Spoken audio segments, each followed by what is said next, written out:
Hey guys, welcome back to my channel. Today I'm doing a very highly requested video, and that is a Q&A video. So a lot of people have been waiting for this one, and I did do a little post and I was like, ask some questions about me and my recovery, and I got like 350 questions.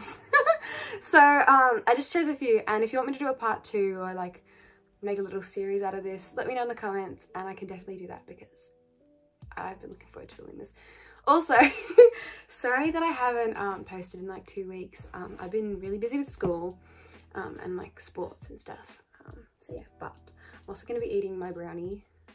I've already been like going into the kitchen and cutting bits off and just eating it. So I'm like gonna eat this now. It's like an early afternoon snack. But yeah, it's also a fair food, but it's really good. Okay, let's start the Q&A with my brownie. The first question is, what age did your anorexia start? So like, when did it start?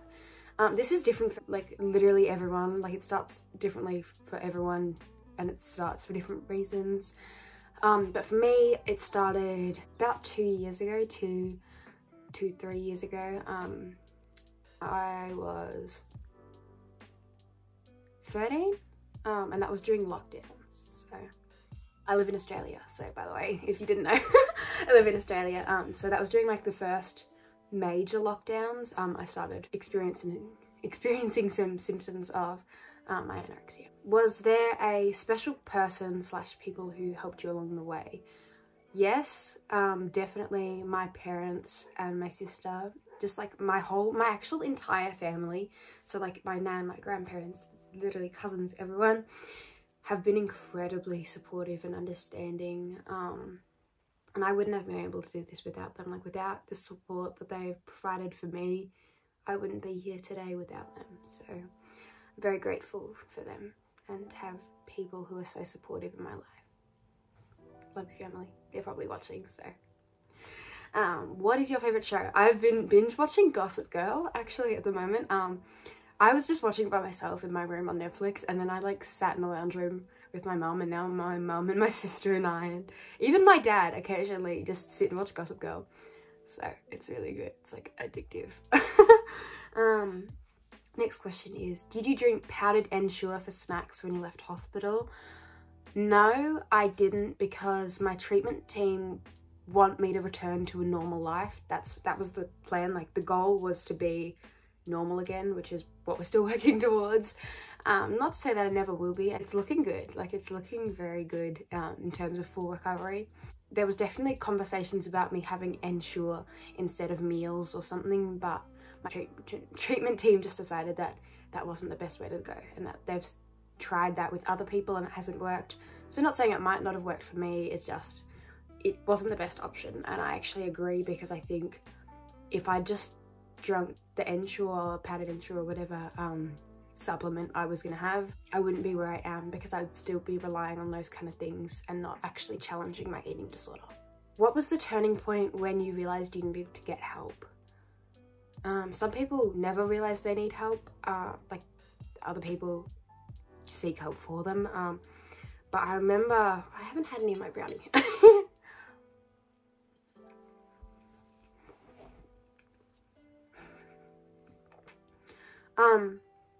I remember, I think a week before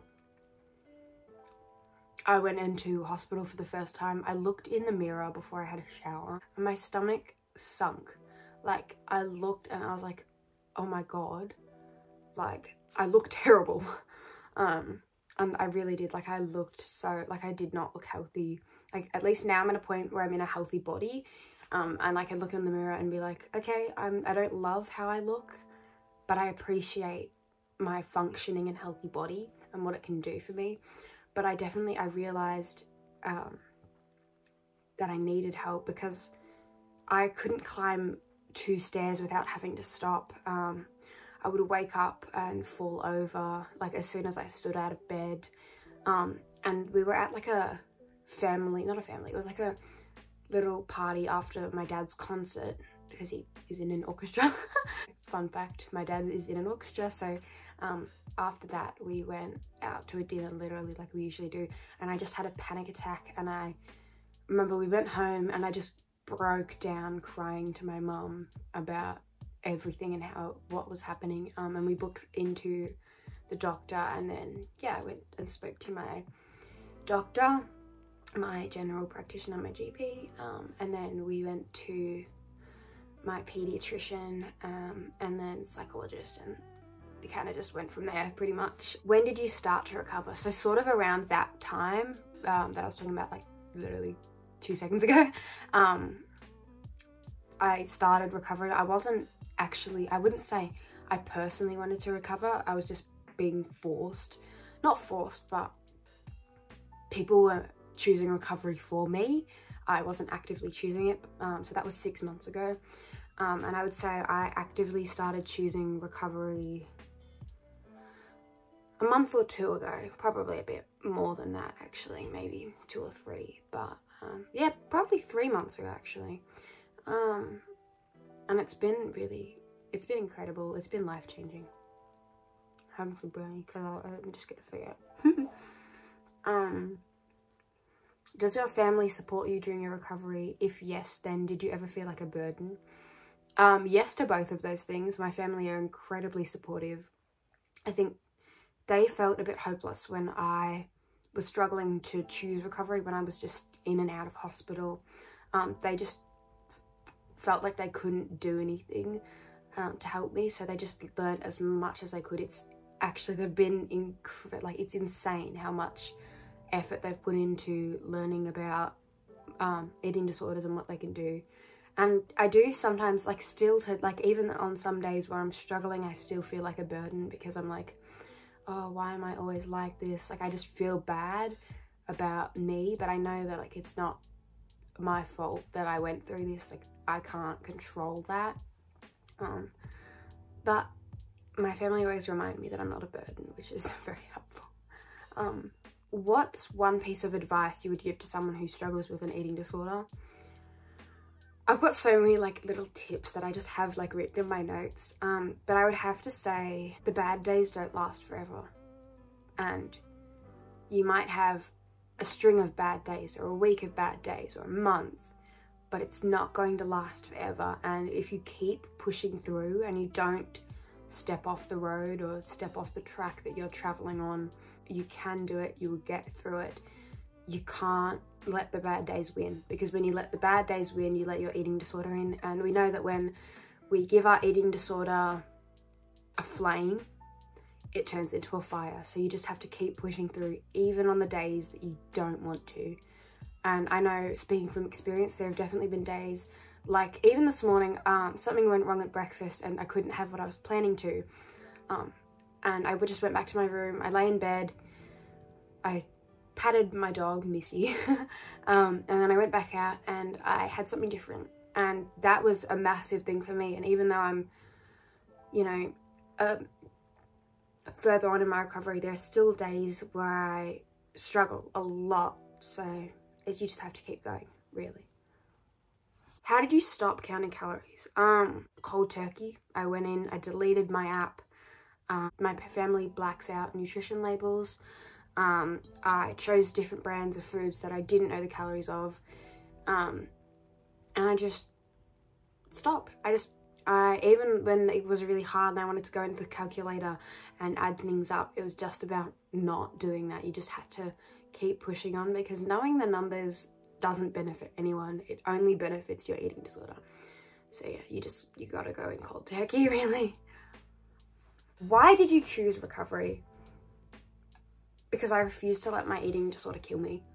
I was going to die. Like, that's it. I was not eating enough to keep my body alive at all. Like, I was going to die. I was seriously not going to be alive anymore. Like, and I think there was a time where I was in my room and I was like, I don't want to die. Like, I don't want to let my eating disorder kill me. So that's probably my main motivation for recovery, was that I didn't want to die because of my eating disorder. So yeah, that's pretty much where it started. When my recovery started, I was like, I refuse to let my disorder kill me. I just went from there. How will your life look like if you don't recover? Miserable. You'll probably die.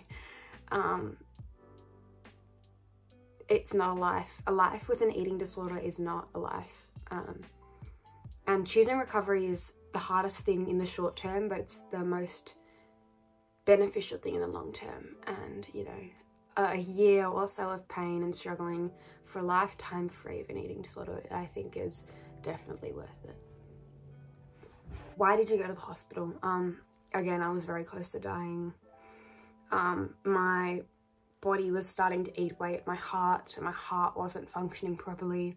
My kidneys were failing. Not good. So I was in there for a while, but I'm out. And I've been out, actually, I think 3 months? 3 months. 3 months, like 4 days ago, I've been out of the hospital for 3 months, which was my longest streak. Permanent streak. I'm not going back in. No. Do you still have days where you feel guilty for eating? Yes. Yeah, every day. There are meals where I'm like, oh, did I eat too much today? And I ask my parents, I'll be like, Mom, Dad, do you think I ate too much? And they'll always tell me no.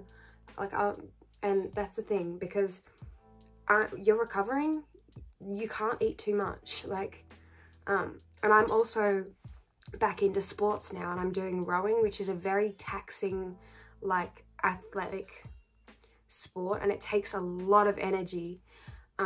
And I need to be eating lots. Like, I need to be eating lots, and my body's still recovering. I'm still healing, so I still need to be eating large amounts of food. So, you know, you shouldn't feel guilty for eating. And that's the thing, is like, sometimes I get upset with myself for feeling guilty, because I'm like, why do I have to feel guilty for eating it? Like, it doesn't make sense. And I know it's really hard to deal with the feelings of guilt, but you just gotta keep fighting, because one day you won't have those feelings anymore. What is your dog's name? My dog's name is Missy. She is a Maremma. She's about 6 months old. She's gorgeous. I love her. She's kind of like my therapy dog. I love her. This video is getting a bit long. It's like 15 minutes long, so I'll do one more question. So I'll have tons of brownie, but I will finish this, by the way. I'm determined to finish my brownie. It's so good. I got this from the cafe. I live next door to a cafe. I actually work there part-time, so that's probably what I'll be doing because it's school holidays now. Yay! So that's probably all I'll be doing this school holidays, is working. But, yeah, that's alright. I'm gonna go shopping with my money. I love shopping. Should I make a shopping vlog? Because like, I keep thinking about it, and I'm like, what if people don't want to see this? And I'm like, but you know, people probably do. Like, there's probably someone who wants to watch me go shopping. I want to watch me go shopping. So, we'll see. Anyway, the last question is, what is a career you want to pursue? I really want to be a pediatric nurse in a hospital. That's, as funny as that sounds, because I've met a lot of pediatric nurses this year. But it's always been what I wanted to do. It's just, I always wanted to go into pediatric medicines in some shape or form, whether it was like psychology, consultant, or nurse. I was just like, that's what I want to do. This is the area I want to go into. And this year I've been through a lot, and my experiences have definitely shaped the way I feel, and I know that there are people in the world that I can help, and I've always wanted to do a job where it could help someone or something. I just feel like being a pediatric nurse would be very in tune to my life purpose, I feel like. I've got brownie all over my fingers. So yeah, pediatric nurse. I already know the university I want to go to, but I'm not going to say in case I don't get it, but I will get in because, you know. Anyway, yeah, that's it for this video. I really hope you found it helpful. Let me know if you want me to do more videos like this, because it was so fun to make, and I've just been sitting here for like 20 minutes talking to my phone, but yeah, thank you so much for watching. I really, really hope you enjoyed it. like, subscribe, I don't know, whatever else you usually do. Comment if you want, leave a little comment, type something up. And yeah, I will see you in the next video, whatever that may be. Probably next week it will come out, but I'll have to think of what I want to do. Yeah. Bye.